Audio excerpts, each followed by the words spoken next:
نمضي جنودا نجوب الوهادي، نمضي أسودا لا نخشى الوغادي، نمضي جنودا نمضي أسودا، نمضي جنودا نمضي أسودا، نمضي جنودا نجوب الوهادي، نمضي أسودا لا نخشى الوغادي، نمضي جنودا نجوب الوهادي، نمضي أسودا لا نخشى الوغادي، نمضي جنودا نمضي أسودا، نمضي جنودا نمضي أسودا. وأرض الإباء الباغي عداها، حتى دوى مدفع الحق قضاء، وأرض الإباء الباغي عداها، حتى دوى مدفع الحق قضاء، حي حشودا للرب سجودا، حي حشودا للرب سجودا، نمضي جنودا نجوب الوهادي، نمضي أسودا لا نخشى الوغادي، نمضي جنودا نجوب الوهادي، نمضي أسودا لا نخشى الوغادي، نمضي جنودا. بسم الله الرحمن الرحيم. الحمد لله رب العالمين، والعاقبة للمتقين، ولا عدوان إلا على الظالمين، وأشهد أن لا إله إلا الله وحده لا شريك له، وأشهد أن محمدا عبده ورسوله صلى الله عليه وعلى آله وأصحابه ومن دعا بدعوته واستنى بسنته إلى يوم الدين وسلم تسليما كثيرا. Amma ba'd. All praise is due to Allah, Lord of the worlds, and surely the best reward is for those who have taqwa, and surely there is no animosity except for the oppressor. And I bear witness that Allah is one and has no partners, and that Muhammad, the son of Abdullah, is his servant and his last messenger. May Allah constantly and always send peace and blessings to Muhammad and to his family and his companions and all those who call to his way and establish his sunnah to the day of judgment. As to what follows, Assalamu alaikum wa rahmatullahi wa barakatuh. I begin with alhamdulillah, and I bring you the warm salams and greetings and feelings of solidarity from your brothers and sisters in South Africa.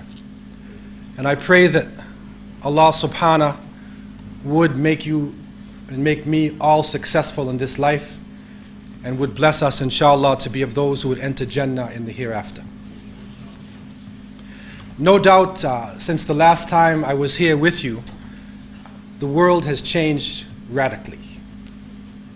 And the position of Muslims in many parts of the world has gone from being very obscure to being openly placed in front of the eyes of the people.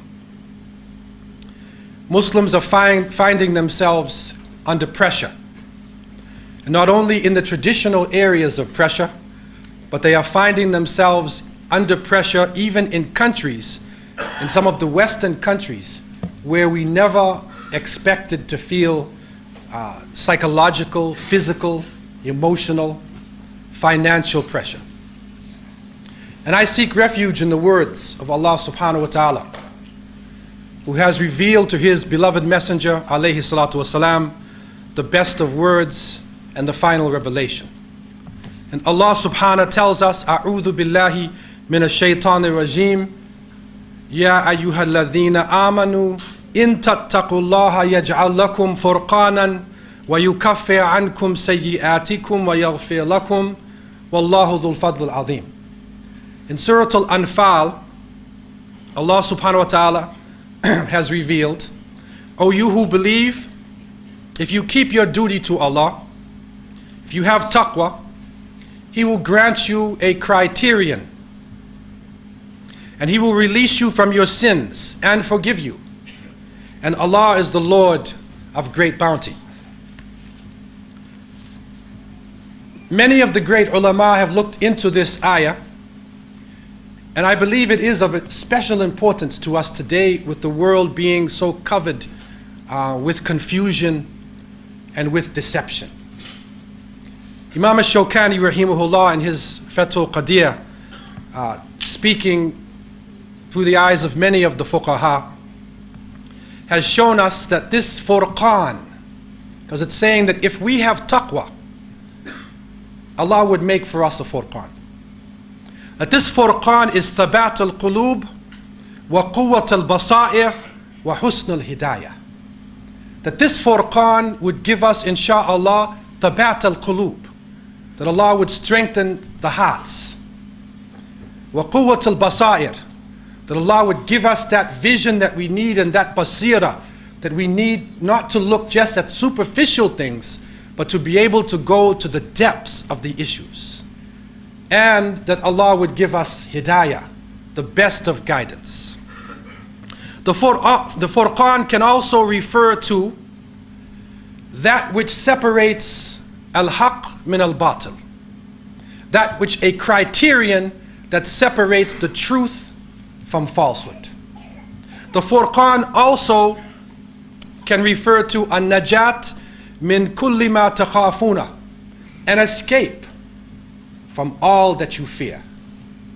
And so the more we return to Allah subhanahu wa ta'ala, the more we come closer, the more we surround ourselves in the consciousness of the Creator, the more we connect this hayat ad-dunya with the next life and realize that this life is passing, and that to a certain extent it is only an illusion. The more we can come to this understanding, this will help us to be able to deal with this pressure, to deal with these demons, real or false, that are popping up around us and around Muslims and people of consciousness throughout this planet. So I seek refuge in the words of Allah subhanahu wa ta'ala, and I pray that Allah would plant our feet firmly in the earth, and that Allah would clear our hearts of any fear, and He would replace that fear with taqwa. He would replace that fear with the consciousness of Him, so that whatever happens in this world, that as long as we know we have pleased Allah subhanahu wa ta'ala, that inshallah we would be satisfied with the qadr of Allah in however it falls. Brothers and sisters, friends, billions of dollars are being spent to distort the image of Islam. And we are seeing it now done on an international scale. Even though we know Islam is the religion of peace, we know that it comes from the root salama. It is seeking peace through submission to the will of Allah. We know that Islam is the way of all of the anbiya, of all of the prophets. That Allah sent prophets and messengers to every nation, to every tribe. That this understanding of not submitting to material things, not submitting to desires, this has been shared by people throughout the planet. And it is through this way that human beings found peace. That human beings found a way to relate to each other than through racialism, or through tribalism, or through class struggle and class differences. That this way of tawheed, this way of the oneness of God, when it comes into the hearts, is even greater than police forces. There is no security higher than the security of the hearts. And if the hearts of human beings are brought close, and we understand our relationship with the Creator of the heavens and the earth, then there would be no need for secret police. There would be no need for these task forces that are put together in order to control people. But Allah knows best that there are people who do not want this, who have another agenda. And so millions and billions are being spent through the airwaves, in the media, in the educational systems, to try to distort the image of Islam. And while this negative image is being carried out and shown for Muslims, horrific crimes are coming about in our community. And we have seen horrific scenes coming out of Bosnia-Herzegovina. Horrific scenes from Kosovo and Chechnya. And now we are seeing murder on a wide scale happening in India. Terrible murders without justice in the land. And we are now witnessing, and the whole human population witnesses Janine and witnesses naked aggression and people being killed and crushed and bleeding to death in front of the media. And the information is beamed around the world, and yet people are not responding. And it is not all the time because of the size of the army in any of the illegal materialist states, but in many cases there is a type of deception. There is something happening in the human family where individuals have the capability of creating illusions, of deluding people, so that even when they see what is true, they can't believe it, or they're not sure whether it's true or not true. And so we need to ask ourselves and ask the world and try to analyze what is going on. What did we do as a nation? Because we pray? Because we believe in one God? Because we fast? Because we don't want to judge people based on their color? Is this the reason why they are trying to punish us?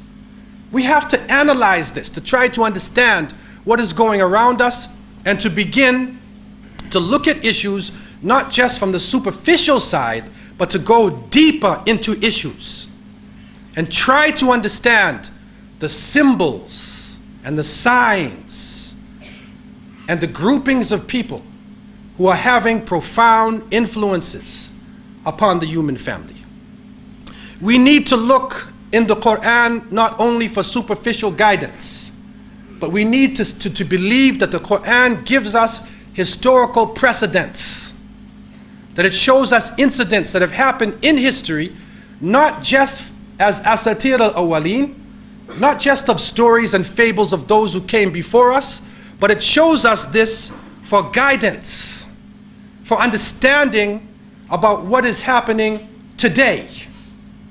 And we need to begin to look at these incidents that have happened, to study what happened to the Anbiya alayhimus salam, and to try to see how it relates to us in our own lives.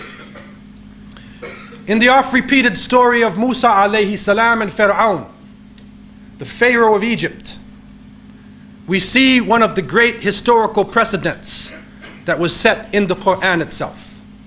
And when Bani Israel started to get powerful, and the information of Musa alayhi salam came to the upper class ruling councils within Egypt, they came to the Pharaoh. They came to their leader and they said, what will you do about them? You must have some kind of plan. You must have some way to stop this insurrection going on in the house of Egypt. And the Pharaoh answered, and it is enshrined in Surah Al-A'raf in verse 127 and in many places in the Quran, قَالَ سَنُقَتِّلُ أَبْنَاءَهُمْ وَنَسْتَحْيِي نِسَاءَهُمْ وَإِنَّا فَوْقَهُمْ قَاهِرُونَ. The Pharaoh said, we will kill their young boys and keep the women alive, for surely we have irresistible power over them. And so we see the precedent happening, the killing of the youth and the control of the sexuality of the women. And we see it happening today so vividly in Philistine. Gun down the young people. If you don't kill them, shoot them in their knees, maim them, destroy their minds, destroy their bodies, let them drink coke, let them be filled with drugs, fill their mind with confusion, so they will never be able to stand up against the oppression that is happening in the land. Control the sexuality of the women and make them think more about their own bodies, more about pleasing people with their physical self, so they won't have time to raise children who would stand up against evil. And so when this information got back to Musa alayhi salam, we see also enshrined in these famous verses, قال موسى لقومه استعينوا بالله واصبروا إن الأرض لله يورثها من يشاء من عباده والعاقبة للمتقين. Musa alayhi salam said to his people, seek your help from Allah and have patience. Surely this earth belongs to Allah, and He will give it to whom He pleases from His servants, from His worshippers. And the best reward in the hereafter, the best reward is for those who have taqwa. So Musa alayhi salam did not talk about numbers. He did not talk about weapons. But he spoke about something on the inside. وَالْعَاقِبَةُ لِلْمُتَّقِينَ. He spoke about taqwa. And it is interesting that throughout Islamic history, there have been many of the leaders and illuminaries in Islam and the scholars of Islam who looked not only at the outside, what was happening, but tried to understand the complexity of the inside of the Muslims. Knowing that Allah has said, إِنَّ اللَّهَ لَا يُغَيِّرُ مَا بِقَوْمٍ حَتَّى يُغَيِّرُ مَا بِأَنفُسِهِمْ. Allah will not change the condition of a people till they change that which is in themselves. He will not change it to the positive until they change that which is in themselves. And in other interpretations, if they are going positive and they change themselves into negative, then Allah will punish them. So either way that you look at it, change will not come about. We cry for change. We make dua. We cry in our masajid. We cry in our houses. But Allah will not change us until we change that which is in ourselves. And so we need to begin to look inside. Taqwa, we know, is a combination of factors. Mainly al-khawf wal-raja. It is a combination of fear and of hope. And fear and hope are stimuli.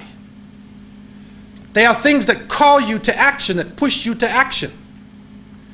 And one of the great scholars of Islam, Ibn Qudama al-Maqdisi rahimahullah, in his Minhaj al-Qasideen, there is Ibn al-Qayyim rahimahullah, many of the scholars tried to understand these terminologies in a deeper way.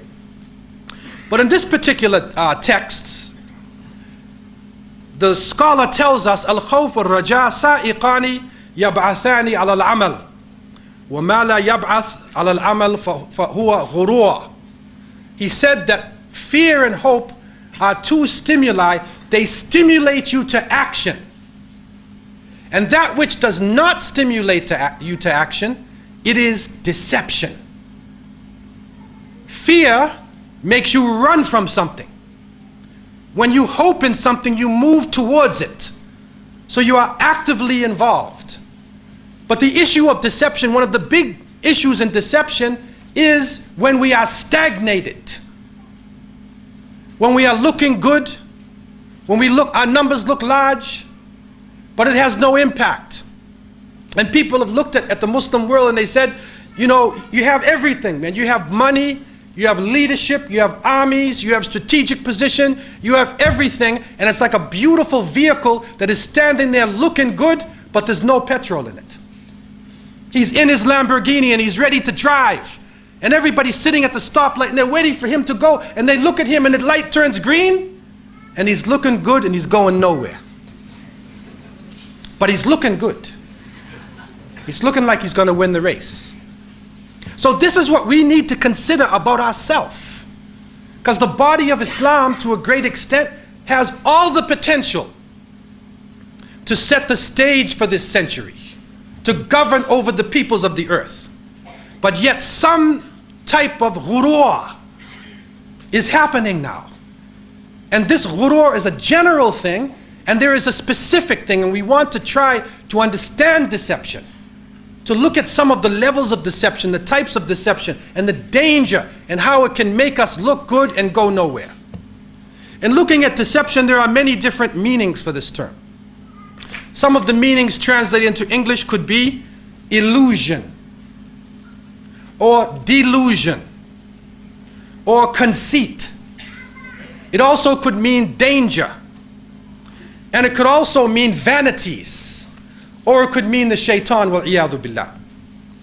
And Ibn Qudama rahimahullah, he told us, the ghurur is ma yaghurru al-insan min mal wa jah wa shahwa wa shaitan.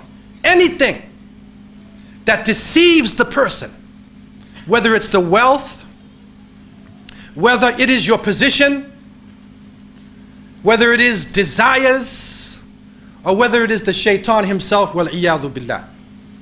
And you will see ghurur coming in many forms in the Quran itself. In Ali Imran we see in part of the ayah it says وَمَا الْحَيَاةِ الدُّنْيَا إِلَّا مَتَاعُ الْغُرُورِ, that the life of this world is nothing but material deception.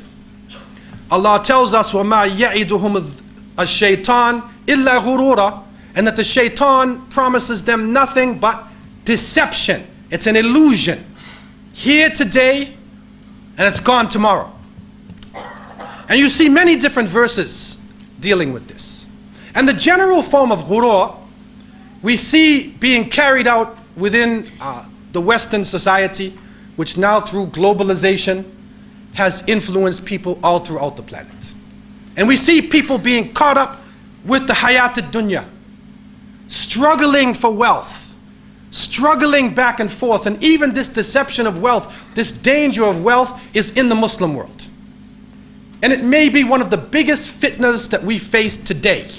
And the Prophet ﷺ has told us clearly, Inna li kulli umma fitna wa fitna tu hadhihi al-umma al-mal. Every nation has a trial, has a temptation, and the trial and temptation of this nation is wealth. But the general form of ghurur we need to try to understand. So there is a form of ghurur that happens to people, and it is really carried out. You really see an extreme version of this that comes about with casinos and with gambling. Because this is where you see the raw nature of people coming out. That greed and that desire to win something that is an illusion. And 99.9% of them are losing all of their money. But they keep going back thinking that they're going to win. And some foolish Muslims, they think they're going to win too. One Muslim even came to me and he won. He actually won, I don't know, about $20,000 or something like that. And he came to me, Brother Abdullah, please, let me have a fatwa, brother. I mean, I'll pay my zakat. I'll pay my zakat. I can't give you a fatwa, man. If you win something in the lotto, if you win something by gambling, it's haram. And I can't give you a fatwa for this, man. But this ghurur we saw carried out in Canada. A young woman won in the lottery, the Ontario lottery. She won $21 million. Now imagine that. $21 million she won. Overnight, she's a millionaire. But she came on television that night with her father. The father had some wisdom. And he said, may God help us. May God help us. The next day, they were frantically calling the family. They wanted to marry the girl. They wanted to move in next door to the house. They started threatening their lives. And so he had to take his daughter and hide, change their identity, and go underground. So the money that was supposed to free them put them in prison. وَمَا الْحَيَاةِ الدُّنْيَا إِلَّا مَتَاعُ الْغُرُورِ. It's material deception. In Britain, I remember a man won about 20 million British pounds in the lottery. And the whole of the country stood still. He's in paradise, man. He's in heaven. He has everything that he wants. And then his nafs took over, his nafs al-amara bisu. And they describe, it's a real thing, it was an article. He started eating food. He started importing food and eating food and eating food until he gained weight and became about 310 pounds and he dropped dead. وَمَا الْحَيَاةِ الدُّنْيَا إِلَّا مَتَاعُ الْغُرُورِ. So the money that was supposed to give him life took his life. It's a deception. You think the money is liberating you, but it's not liberating you. You don't get something for nothing. It's a deception though, and it's put out in front of the people. So the people live with this dream, and they continue to play the lottery. They continue to gamble, thinking that they will be successful. But what is interesting for us tonight is not just the general form of this deception.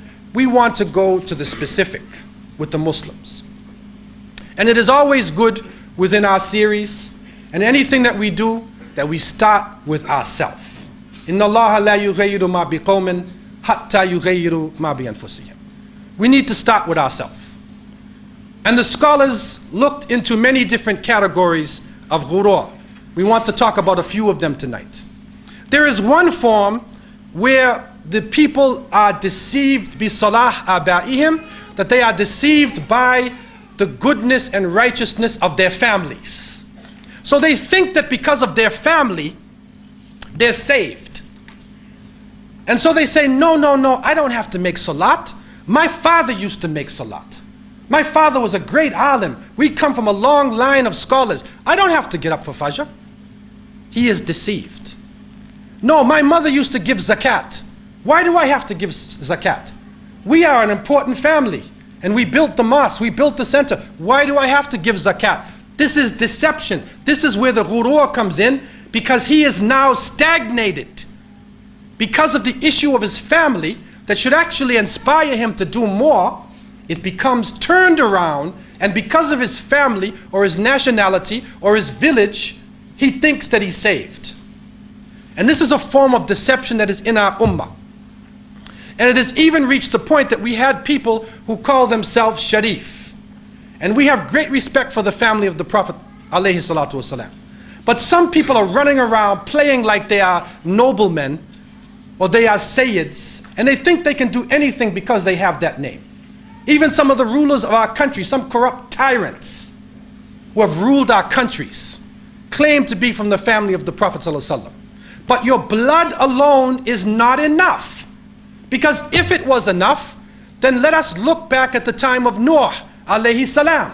Look at the son of Nuh alayhi salam, who drowned with the other people.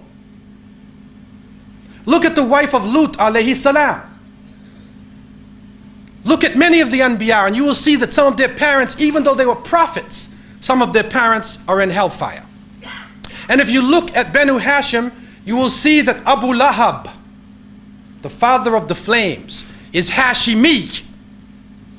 He has the royal blood, but he is burning in hell. And his name will be now on the lips of Muslims to the day of judgment, even though he's Sharif, if you want to go by blood. And so the family is one way that a person could be confused. Another form of ghurur also comes in when the person has, the Muslim has hasanat and sayyi'at. He has ta'at and ma'asi. So he has good deeds and he thinks, well, I have a lot of good deeds. So even though his bad deeds might be more than the good deeds, he is deceived by the shaitan, wa'iyadu billah. He is deceived, and he thinks that because he has these good deeds, he doesn't have to worry about the other ones. He doesn't need to make tawbah. Or he'll wait 30 years and then he'll make his tawbah. He is being deceived. In some cases, he gets up in the morning and he makes istighfar 100 times. And he starts counting his barakah. Or he goes in the mosque and then he makes istighfar at a certain time of day, and he says, no, it's 27 times 1,000 times 6 times this, and he gets his calculator and he's counting his hasanat. Right? So by 9 o'clock in the morning, he's already in Jannah. The rest of the day, he's cursing, he's backbiting, he's scandalizing, he's calling the imam names and trying to scandalize this organization and talk about that organization. But he thinks that because he made istighfar 100 times, that he's free, he's saved. He is deceived. He does not know that the Prophet ﷺ has said, La yadkhulul jannah namam, that the person carrying scandal will not enter paradise. He should never forget that. And so the deception can come even to a believer who has done righteous deeds. But they took it a step further. Even the ulama can be deceived. And we are living in the time when many of the ulama, many of the so-called scholars, that the knowledge is actually not being given out in the proper way. That the knowledge could actually end up being on any person, it could be a curse on them Yawm al-Qiyamah. And so the scholar can also be deceived, as we have found from the great scholars, when the scholar, he knows about ghurur. He can tell you the ayah. He can explain it to you. But he thinks that because he's a sheikh, it doesn't apply to him. It only applies to the awam. It only applies to the general people. He doesn't remember that Allah told us in Surah Ash-Shams, قَدْ أَفْلَهَا مَنْ زَكَّاهَا, that the one who purifies his heart is the one who succeeds. Not the one who knows about purity, but the one who actively is involved in purifying himself. That is the one who is successful. He doesn't remember that Allah told us in Surah Al-Jumu'ah, and he makes this tashbih, this description. He tells us what we could become. He said, كَمَثْلِ الْحِمَارِ يَحْمِلُ أَسْفَارًا, that you can be like a donkey with books on his back. The donkey's riding, he's got tafsir, he's got Bukhari and Muslim, he's got everything on his back, but he can't read. So he's just moving along, carrying the knowledge, and the knowledge is of no benefit to him. And so this ghurur can happen even to the people of knowledge. And we could take it a step further.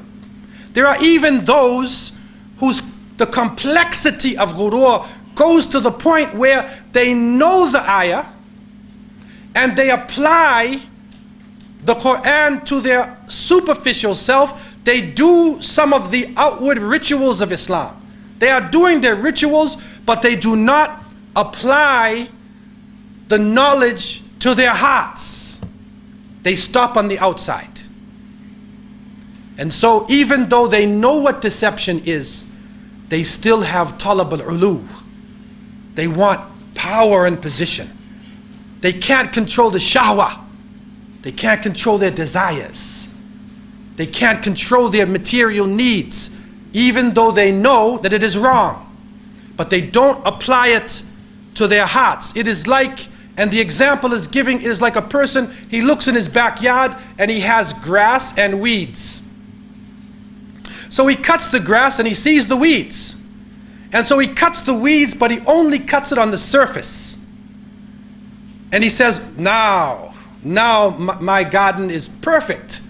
I can't see the weeds, but he didn't go to the root of the weed. And by not going to the root, it will grow up again. Next time it'll grow up even stronger. So he needs to go to the root of the issue, right down to the heart. And this is one of the crucial points. How can Allah subhanahu wa ta'ala give us authority in the land if we have takabbur, if we have arrogance and pride in our hearts?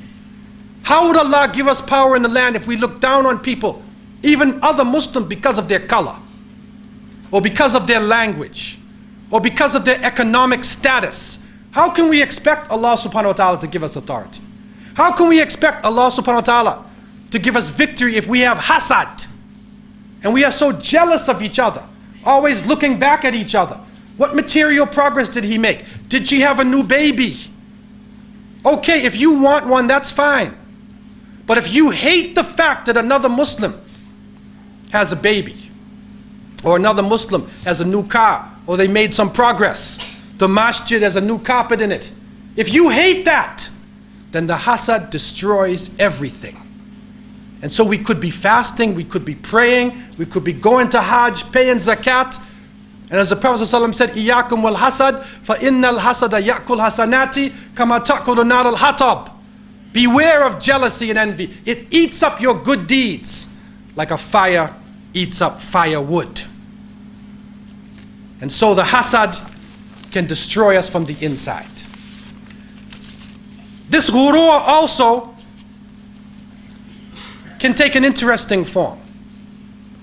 And I was shocked to read in books that are over sometimes 1,000 years old and to find issues that are very similar to what is happening in our own community. And I say this with all humility to the movement leaders that we have. But our Islamic movements should be bringing us together. Our Islamic movements need to unite us on the truth, need to be humble and sincere, and bring the Muslims together. This is what we need in these times. Strong examples, not just izzah on other Muslims, but izzah al-kafirin, that's standing up in front of the disbelievers and the haters of truth. But there is a form of ghurur that is mentioned by the scholars where the person spends all their time on ilm al-khilaf, that he gets the books of fiqh, he gets the books of aqidah, and he only studies the differences between this scholar and that scholar. So he becomes a master in showing you the differences between that and that, and he can actually point out a difference and tell you 10 daleels for this thing. He can tell you the opinion of that, and he can't even make salat right. But ilm al-khilaf. And so what happens is many of our young people get caught up fighting each other over triviality. Now there are some points which are very important, but the difference of opinion should not make you hate another Muslim. It should not make you threaten the life of another Muslim. Then what is the purpose of it? And the Prophet ﷺ has told us, مَا ضَلَّ قَوْمٌ قَطْ بَعْدَ هُدَى إِلَّا أُوتُوا الْجَدَلِ, that people would not go astray after guidance until they were given the ability to argue with each other. The ability to argue. When our energy should not be spent on arguments, that we need to go forward. Because we are in a deep struggle now, whether we know it or not. And if you're in a hot struggle, a hot battle, and the bullets are flying and people are dying, and a Muslim comes on your side and you look at him, are you going to say, what madhab are you, brother? What does it matter, man? You have a Muslim on your side, man. And does it matter whether he sits in tahiyyat and he moves his finger or not? If they have daleel, if there is part of Ahl Sunnah wa Jama'ah, what is the problem? But some people are so overly heavy. They are actually tilting toward this. Their whole life is based on khilaf, on finding what is wrong with other Muslims and attacking them and shooting them down and destroying them and breaking up their organization. You don't have to have Mossad. You don't have to have these organizations, man. Just let loose some of these twisted Muslims on them. And so the great scholars of Islam 1,000 years ago said, it is ghurur. It is ghurur. It is deception. And we need to look at this before we even look outside. Another group spends their time and they're really into this thing and it is happening, and may Allah help them, they spend their time on makharij al-huruf. So they learn ilm al-tajweed and they are reading how to pronounce the harf. And so he spends all his time on makharij al-huruf and he learns to pronounce it perfectly, and he never reads the meaning of the Quran. So he knows how to say it, but he's not putting it into his own life. And the Prophet ﷺ said the time would come when people would read the Quran in melodious tones and it wouldn't pass their throats. It wouldn't pass their throat. Sadaqa Rasulullah sallallahu alayhi wasallam. Others read or spend their time in Nahu and Sarf, and they learn the rules of Nahu. And we need to know these rules of grammar. We need to know it. But if the whole day is spent upon Nahu and Sarf and people are dying, man, they're dying in the streets. And you're arguing about the struggle between the Kufiyin and the Basriyin in grammar. People are dying on the streets. So we need to come out of this ghurur. It is the first deception. It is the first and most lethal form of deception that we are facing. It is the essence of the struggle that is going on today. Because I believe strongly, and Allah knows best, that this ummah is moving toward the front, and this ummah has the potential to lead the world. But we need to try to repair ourselves. And I want to leave you with a few points. One is that we need to renew our relationship with Allah. We need to renew our relationship constantly and to try to humble ourselves in front of the Creator of the heavens and the earth. And to try to build up the taqwa, that our consciousness of Allah will not be only when we are in lectures or only when we are around other Muslims. That even if we are by ourselves, even if we are downtown and the time comes for salat, we look for a place to make salat. Even if we're downtown in the mall. We don't only pray inside of the masjid. And so we need to build that taqwa inside of ourselves. We also need to seek authentic Islamic knowledge, to try to base our understandings upon the great salaf of this ummah who have given us authentic guidance, and not to necessarily base our lives upon dreams. And no doubt there is something in the dreams, but it is not the basis of our lives. Not base the thing upon the length of a person's beard. In Cape Town now we have all types of people running around. Alhamdulillah, Allah has blessed us with many masajid, 120 masjids in just one city and its suburbs. But all types of movements, and now you got to watch out because people are coming with giant beards and giant kufis on their head and turbans that are like 2 feet wide, and they're coming in now and people are fooled at the size. They're measuring the turbans now. Who's got the biggest one? Don't be fooled by the turban. Don't be fooled, because sometimes it's the opposite. And if we are really supposed to humble ourselves to Allah subhanahu wa ta'ala, then why would we even try to do that? To be struggling against each other in this type of thing. So we need to strengthen that taqwa within ourselves and to try to look for the type of authentic knowledge that can help us separate Islam from culture. Islam, culture.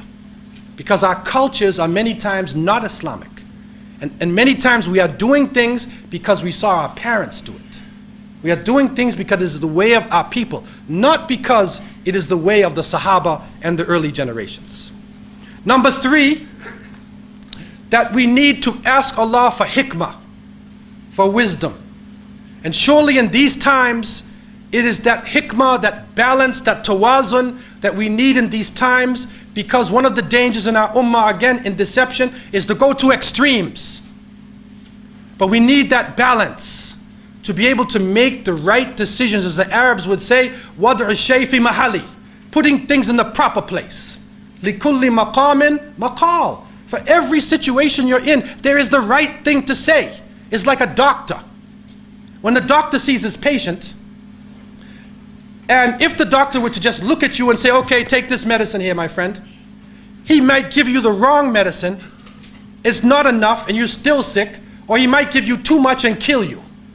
But no, he takes your temperature, he takes your weight, he asks you about your history, he feels your pulse, right? And after he gathers this information now, along with his knowledge of medicine, then he makes his decision. That's the hikmah. So we shouldn't be going into situations where we don't know the circumstances around us. That you need to have patience to relax and to go into the situations, with the sabr and with basira now. Look at everything. Try to look through the lines.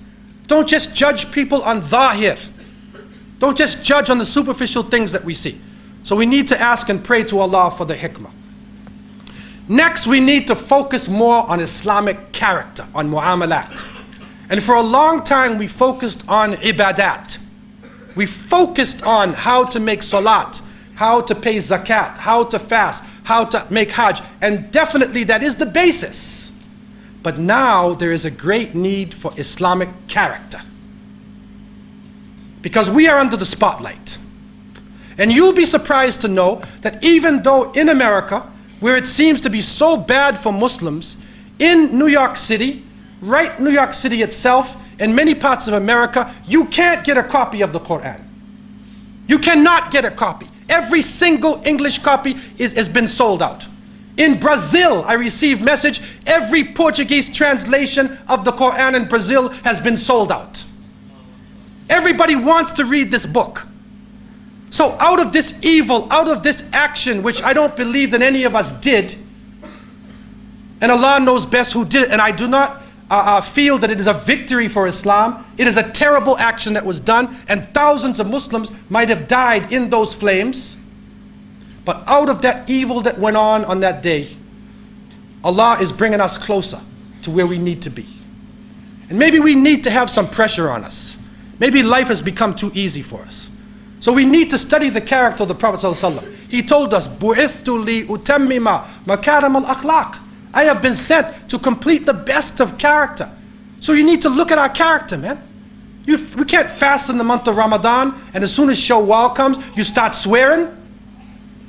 A person goes to Hajj and comes back to his shop, and then he raises the prices on people. He cheats people after he just made Hajj. Then why did he make Hajj? Just to put Haji Fulan on his shop?